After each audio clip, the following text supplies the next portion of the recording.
Okay, now we will look more about this, about finding whether it's acidic or basic, about an cation. Now, for example, if you take nitrate, so how we form nitrate? Actually, nitrate is formed from nitric acid, or when nitrate dissolves water, it forms nitric acid. So the nitric acid is a strong acid.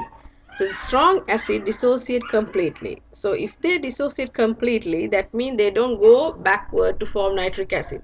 So the nitrate will be neutral because they stay like as, they don't go backward and form nitric acid. So that means a conjugate base. So we know this is a conjugate base because it can act absorb H plus and form nitric acid. So therefore it's a neutral. So the conjugate base of strong acid always neutral. Now nitrate, it forms nitrous acid. It's not neutral because nitrous acid is weak acid. So it can go backward and form nitrous acid. As a result, this base is act as a this conjugate base is a conjugate base of weak acid, so this can act as a base. So this is nitrite in 2 minus the nitrite ion is basic. So when you look at this chart, you can see this is the strong acid, and when you go down the weak acids, and then when you go further it becomes more weaker. So the stronger the acid, whenever we have the strong acid, its conjugate base will be neutral because they are not going backward, they are not doing anything.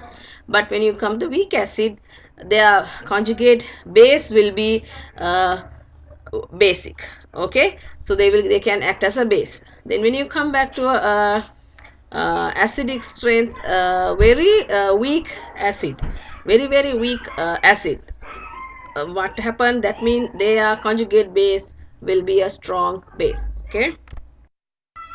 Okay, now we will look at what is the relationship between K and Kb of a weak acid and its conjugate base.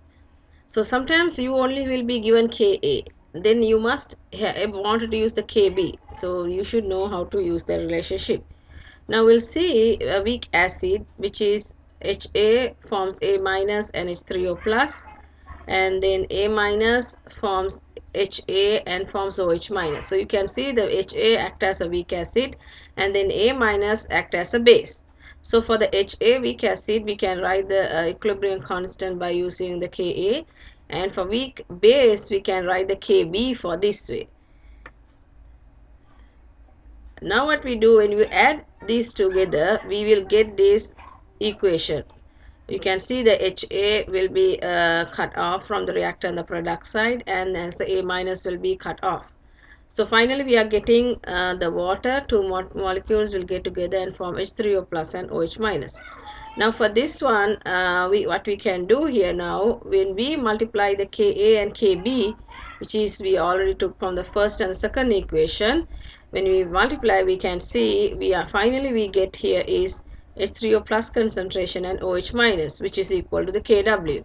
So from this we can say Ka, if a weak acid's Ka multiplied the weak acid's Kb, its conjugate base Kb, then you will get the Kw. So that means if you know the Ka of a weak acid, you can find the Kb of its conjugate base. Okay, and vice versa. Okay, now we'll find how to find the pH of 0.1 m sodium formate solution. So sodium formate is not acid or base, it's salt. So first we have to dissociate the salt into cation and anion. So we'll get sodium and formate. Now you can see sodium cannot do anything, it's a neutral, but formate is can absorb H plus. So it acts as an OH minus by absorbing water H plus and releasing OH minus. So now we can say, we can write a weak acid, weak base IC table. You start with 0.1 m, there is no formic acid OH minus in the initial concentration. With the minus X as the starting change, and the plus X is formed. So you can then equilibrium concentration is 0.1 minus X. And now we will see, now in this equation they only have given the Ka given, so we have to find the Kb for that. So we use the Ka multiplied by Kb equals Kw, which is 1.1 10 to the power minus 14. So by substituting the Ka and Kw value, we can find the Kb. So after that, we are going to write the Kb equation, equilibrium constant. So we know the formic acid OH minus is X concentration, and we are going to know the x value. We assume the x is small and we are going to solve for x. So now here, once we found the x, so we can put all the values for x. But before that, we did an assumption. We had to make sure that our assumption is valid. It should be less than 5%. So now you can see it's a assumption is valid.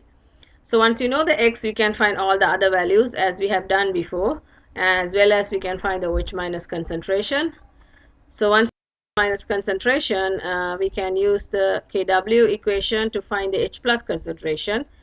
Then we can use the pH equals minus H3O plus concentration to find the pH.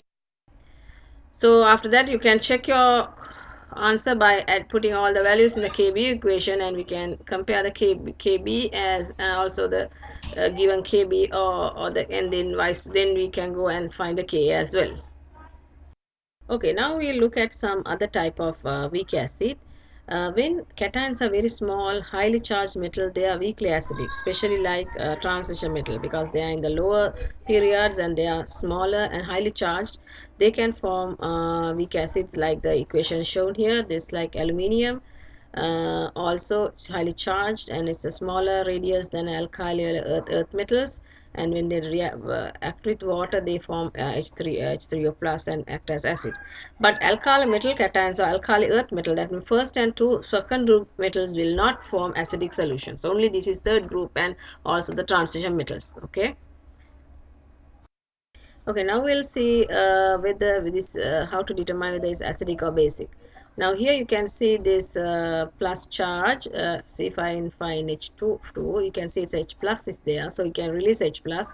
So this is formed from a weak base, so it's a weak acid. Okay, it's a conjugate acid of a weak base. And now here the next one is calcium. It forms some calcium hydroxide, so it's not going back again to form hydroxide. So it's a neutral. Okay. The chromium, so we know it's a transition metal, highly charged, small cations will form acidic solution. So now, how we are going to classify salt solution as is, whether it's acidic, basic, or neutral. Now, for example, if the salt cation is the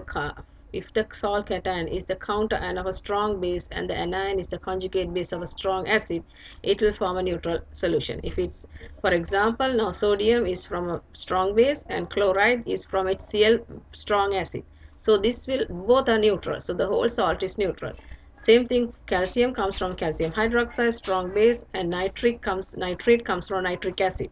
So they all come from strong acid and strong base, and they are conjugate acid and base, so they are going to be neutral. Likewise, same thing, from this potassium comes from potassium hydroxide, bromide comes from HBr. This is also a strong acid.